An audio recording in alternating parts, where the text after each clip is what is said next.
Here's how to not be stupid. But first, let's talk about the day a genius lost his $1,000,000 cello.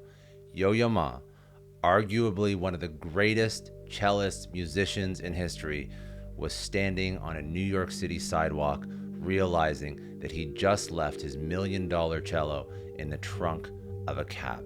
You have to picture this for a second. A world-class musician, someone who's performed flawlessly in front of presidents, royalty, somehow forgot the one thing that he's never supposed to forget: his instrument, his livelihood, his $1,000,000 Stradivarius. And he said, "I just did something stupid." He was at a press conference after the cello was found.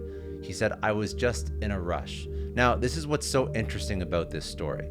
It wasn't just a random slip up. It was part of a pattern that tells us something about how our brains work and fail. And it's not a story about forgetfulness. It's about how something much more important, how intelligence itself can become a trap. Most people think stupidity is the opposite of intelligence, and they're wrong. Stupidity is the cost of intelligence operating in a complex environment. In today's world, that cost is rising faster than we realize. Think about your own stupid moments for a second.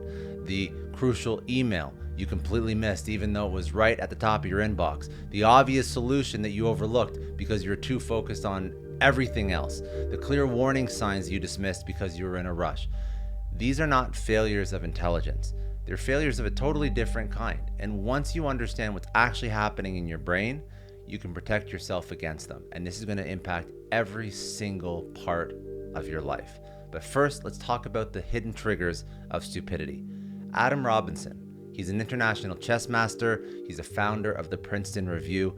He went down this path too. He went down this rabbit hole, and he wasn't satisfied with the usual explanations for why smart people make dumb mistakes. So when he was asked to give a talk at an elite investment conference, he chose a topic that raised some eyebrows: how not to be stupid.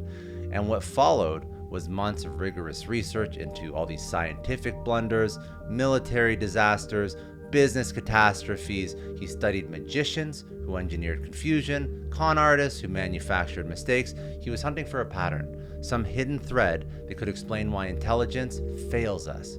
And after months of just trying to define the problem, he actually made a very interesting discovery. He found that stupidity isn't random. It follows very predictable patterns. His definition was deceptively simple. Stupidity is overlooking or dismissing conspicuously crucial information. Think about that for a second.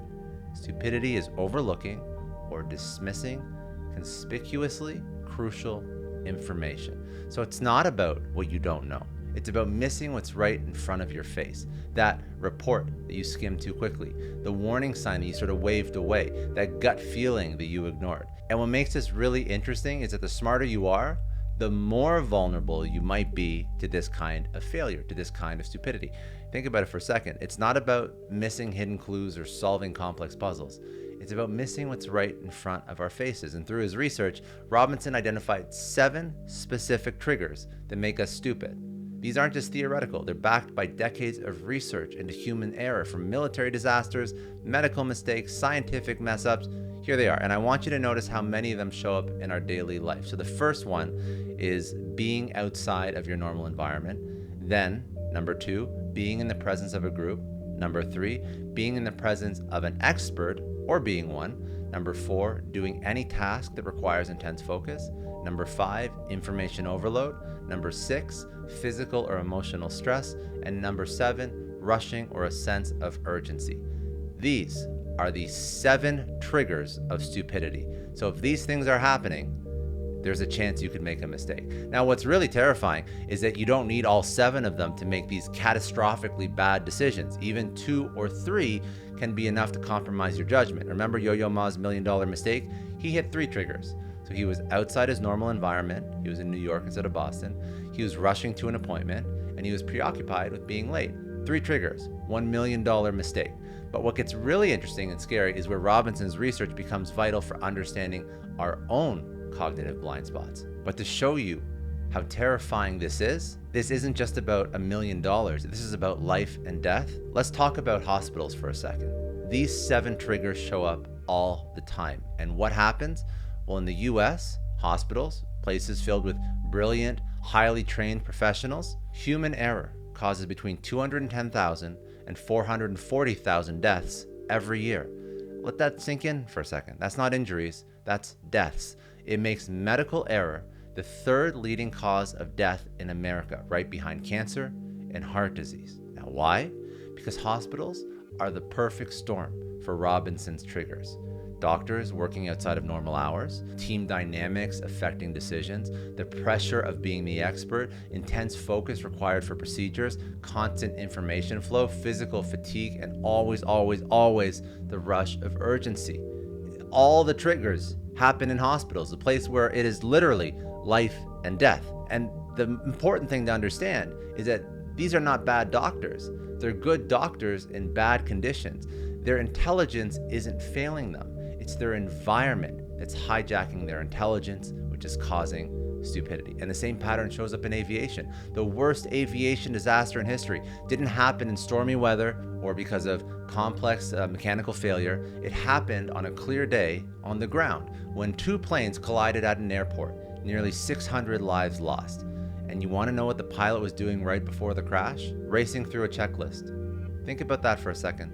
The very tool designed to prevent errors became useless because he was rushing through it. And as Robinson points out, checklists don't help if you're stupid about the checklist. Now, this isn't about doctors or pilots, it's about you right now. And when you're on your 5th Zoom call of the day, or you're responding to Slack messages while you're trying to hit a deadline, you're in the danger zone.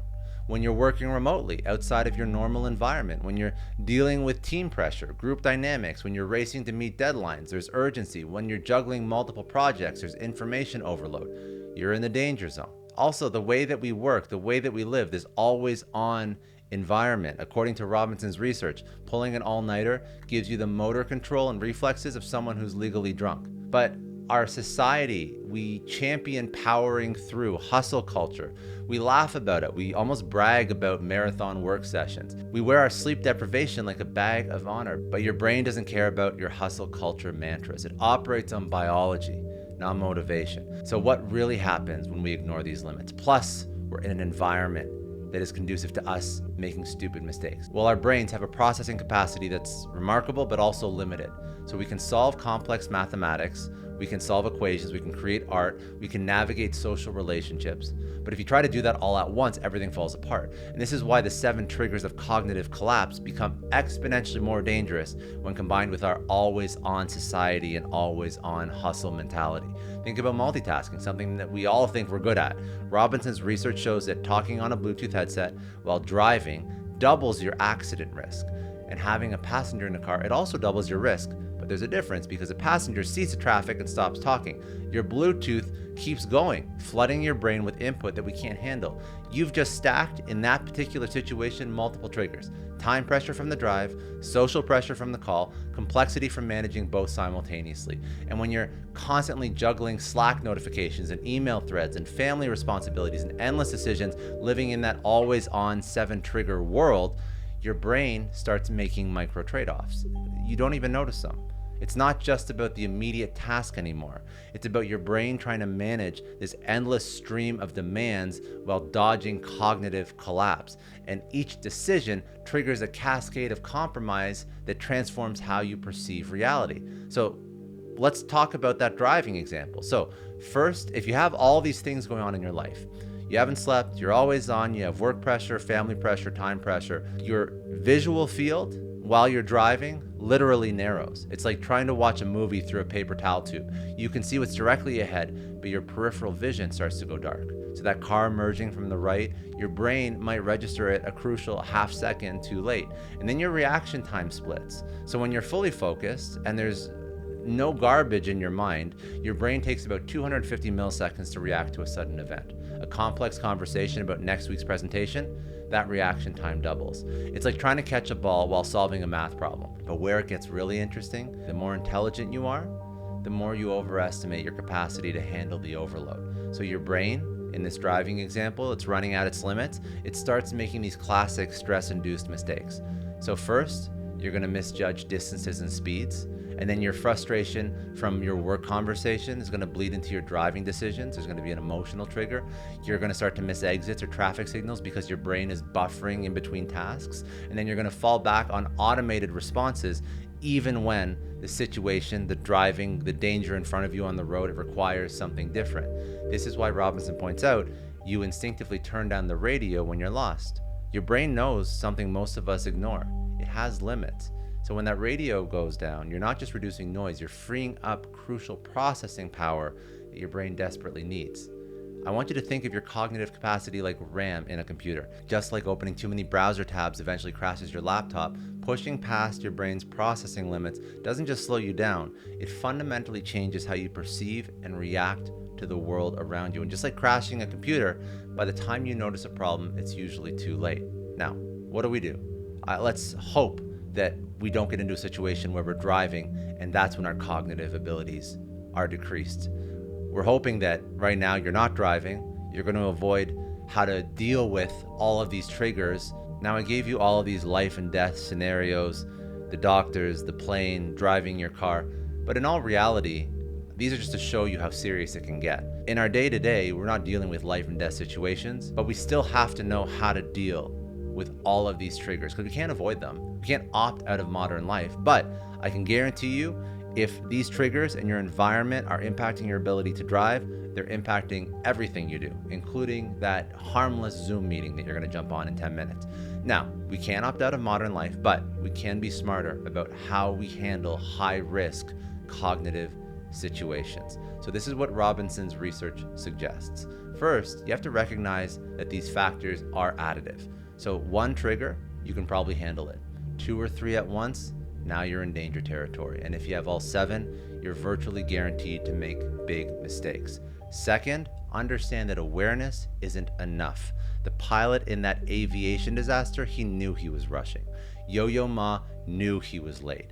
Knowledge doesn't protect you from cognitive traps. Instead, you need a system that kicks in before your judgment is compromised. So, if you are outside of your normal environment and you're rushing, stop. Like full stop. This combination is cognitive kryptonite. When you feel urgency, treat it as a warning sign. The sensation of rush is your brain's check engine light. And if you're facing an important decision and recognize any of these triggers, you have to postpone the decision if possible. Now remember how we started this story? With a genius leaving his $1 million cello in his cab? Well, I want to just go back to one thing that I haven't spoken about yet. When they found Yo-Yo Ma's cello, at the press conference, instead of making excuses or downplaying the incident, he said something profound. He said, "I just did something stupid. I was in a rush." Now the difference between intelligence and wisdom? Well, intelligence is knowing how to play $1 million cello. Wisdom is knowing when your brain isn't functioning well enough to take care of it. What does this mean for you? Every single day, you're handling your equivalent of $1 million cello. Maybe it's your company's strategy, maybe it's your team's well-being, your client's trust, your family's future. The truly smart move, the truly wise move, isn't trying to be perfect. It's building systems that protect you from your brain's predictable failure modes.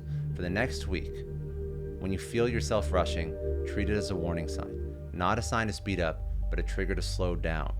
Remember Robinson's insight. Stupidity isn't about lack of intelligence. It's about missing what's right in front of you because your cognitive filters are overwhelmed. So the next time someone tells you to hurry up, remember the most expensive mistakes happen not when you're being too careful, but when you're trying to be too efficient.